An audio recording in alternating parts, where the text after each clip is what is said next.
Go. Alright, I'm going to run you through this so you know how to do these seals with the engine together. Once the little compressor is running, you're not going to hear it real well. Show the compressor. Alright.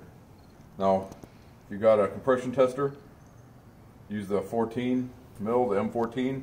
Pull out the Schrader valve, pull out the spark plug, screw it on in. Right? And it's just got to be hand tight, nothing big. And what you're going to do is put this on here. Alright? This is obvious. We're going to leave the compressor off for a minute. I'm going to explain this. You're going to need some kind of puller like this little cheap one. And what you're going to do is grab the spring. Now this engine's been together forever, so this doesn't, the keepers don't want to let go of the retainer. So once this is on, you're going to see me smack it with the crescent wrench right on the back here to pop it down.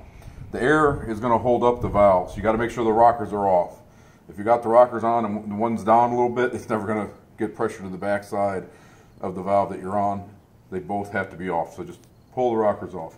I've already did the first three. We're going to do this one in this video, and then the rest of them I'm going to cut the video off and just get it done. Be leery about this. If you got real big, strong valve springs, trying to use this and smack it on the back, it can be bad. These springs are so old, and I can almost wrench them down with my hand, but I still got to use the ratchet a little bit. And if they come off and you don't get it set right, you're not going to like life, because if it hits you, you're going to be a little upset with yourself or missing an eye or something. Once they're on too, take a small hammer and tap it. Make sure you're not standing in front of it when you do it, just to make sure the keepers are set in there. Because if they're not, it's going to go flying across your yard or neighbor's yard, whoever you got. Maybe you get lucky and get one of the neighbor kids so they'll shut up for the week. I'm going to do this now.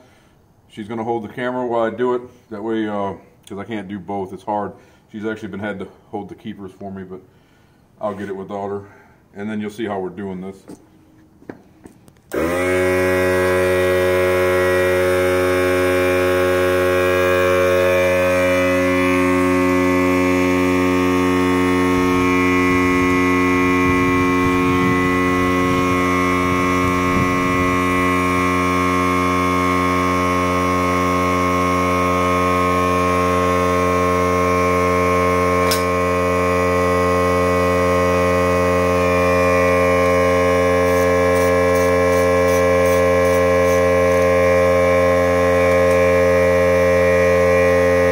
Now I got to hit it with air, and I'm going to tap the back of this to pop this out. You need to kind of be in there.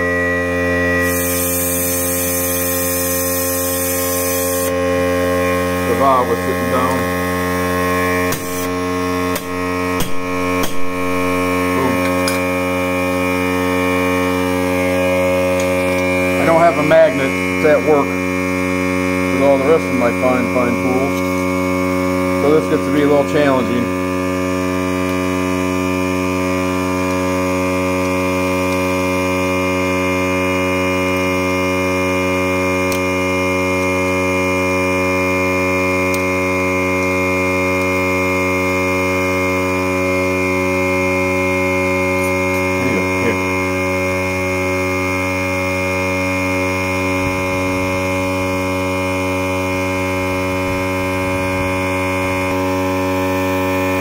Alright, I had to go get a pick. I needed to grab one more coil out of here and I didn't.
set them all the way down flush. And then when the valve goes down, it puts it where it wants it and it rides up and down on the valve.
Just like that, the seal's in. You notice I took the valve spring off the puller. You generally don't want to do that, but these seals that are in here have a big lip on the backside and the puller's catching them. So I can't get them out of the spring, so I got to pull it off to dig them out. But that one was broken half, so it came right out without doing that. I didn't realize it. I was getting in too much of the motion of taking them apart and then putting them back together. So that's pretty much it. I know one of you guys are talking about you wanted longer videos. I don't. It's hard. I'm usually by myself trying to hold the camera and do it. So it is what it is. If you got to do this with the engine together, it don't matter the engine. As long as you can get the rockers off, whatever holds them down, like an overhead cam engine, you'd have to pull the camshaft. It's something I wouldn't want to do. With these old style engines, find an adapter, put it together, put air under it, holds the valves up all day long. And that's pretty much it. You can kill it.